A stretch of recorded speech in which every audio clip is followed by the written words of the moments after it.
పెట్టుకొని ఎక్కువ దిగుబడినిచ్చేటటువంటి వెరైటీస్ ఈ మధ్య కాలంలోనే తీసుకుని వచ్చినటువంటి వాళ్ళల్లో నరసింహారెడ్డి గారి పాత్ర చాలా కీలకమైనటువంటిది.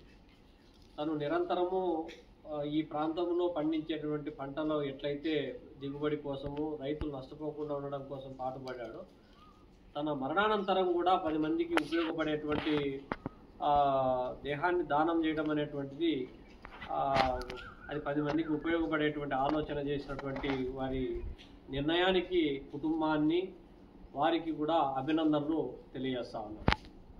ఇప్పుడున్నటువంటి ఆధునిక సమాజంలో మనకున్నటువంటి టెక్నాలజీలో రోజు రోజుకు అభివృద్ధి చెందుతున్నటువంటి సాంకేతిక పరిజ్ఞానం ద్వారా ఒక మనిషి తను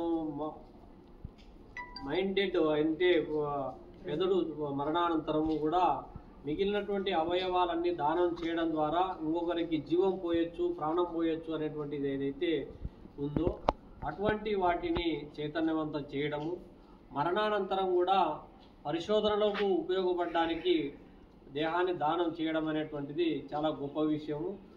జనరల్గా జనంలో ఉన్నటువంటిది మనిషి మరణానంతరం కూడా లేచి వస్తాడనో లేకపోతే ఇంకొకటో పునర్జన్మ అనేటువంటిదో లేకపోతే ఇటువంటి మూఢ విశ్వాసాలను బద్దలు కొట్టేటటువంటి ఇటువంటి నిర్ణయాలు జనంలోకి తీసుకొని పోవాల్సినటువంటి అవసరం ఉంది, చైతన్యవంతం చేయాల్సినటువంటి అవసరం ఉంది.